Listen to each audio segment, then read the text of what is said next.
नमस्कार दोस्तों, स्टोन किटो यूट्यूब चैनल में आपका हार्दिक स्वागत है।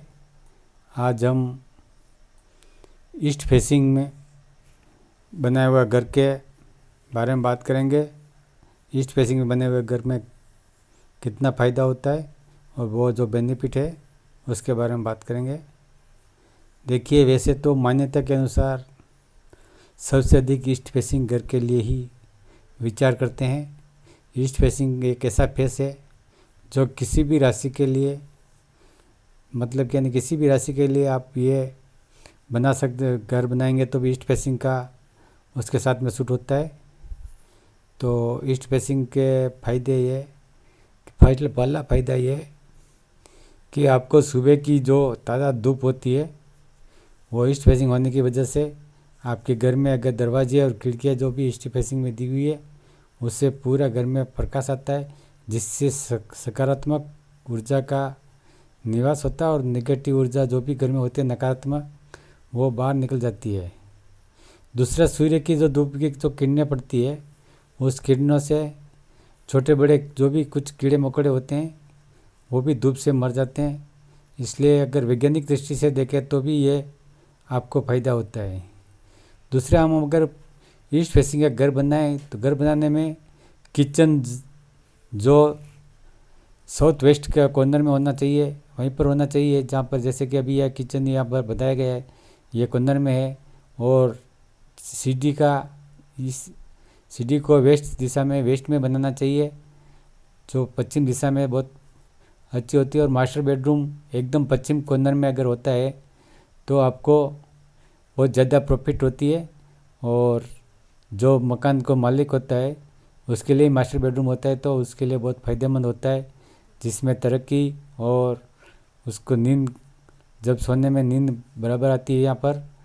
और ये कमरा मास्टर बेडरूम इसीलिए मास्टर बेडरूम कहा जाता है इसको, जिससे कि यानी मेन मालिक के लिए होता है। गेस्ट बेडरूम को अगर देखें तो ये ईस्ट नॉर्थ में कॉर्नर में बनाया गया है। अगर यहाँ पर आप गेस्ट बनाया हुआ है तो भी आपको गेस्ट के लिए ठीक है, बाकी और नहीं तो बच्चों के लिए बना सकते हैं। जो पढ़ने में बच्चे बहुत होशियार होते हैं यहाँ पर अगर बैठ करके पढ़ते हैं तो।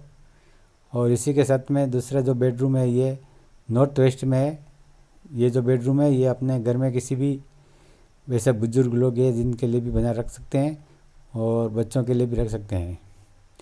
इसी के साथ में आपको एक विशेष ध्यान रखने की ज़रूरत है, कभी भी स्टेयरकेस के नीचे आपको ऐसी जगह स्टेयरकेस के नीचे एक बाथरूम नहीं बनाना है, न पूजा रूम होना चाहिए और न ही यहाँ पर किसी तरह का बेड या शयन रूम नहीं बनाना चाहिए। सीढ़ी के नीचे अगर ये तक होते तो आपके तरक्की का बहुत बड़ी बाधा हो सकती है इसमें।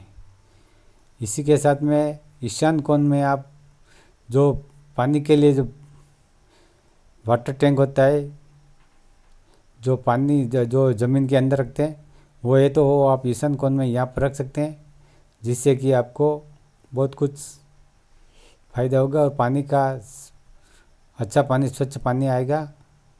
इसी के साथ किचन का जो सिंक है आप किचन का सिंक यहाँ भी रख सकते हैं।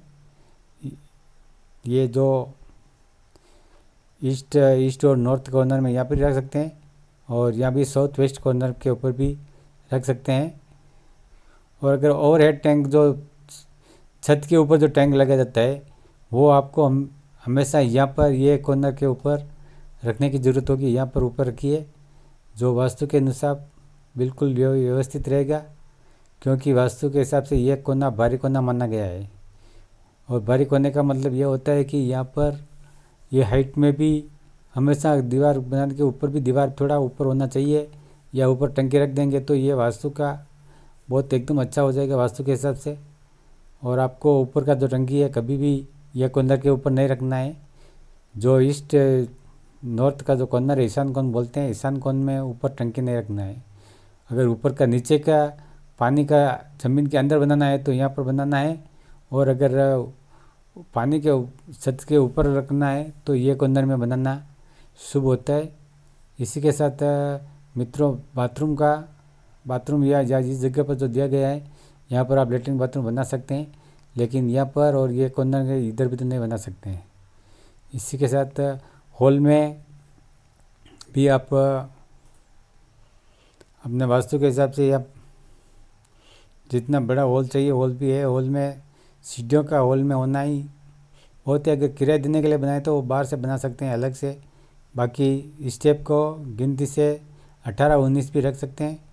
और स्टेयर का राइज़र की हाइट 6.5 इंच से ज़्यादा नहीं होनी चाहिए, नहीं तो चढ़ने में बहुत दिक्कत होती है। इसी के साथ हमारा चैनल को अगर आपने सब्सक्राइब नहीं किया तो सब्सक्राइब कर दें और हमारी जानकारी कैसी लगी हमें ज़रूर बताएं। धन्यवाद।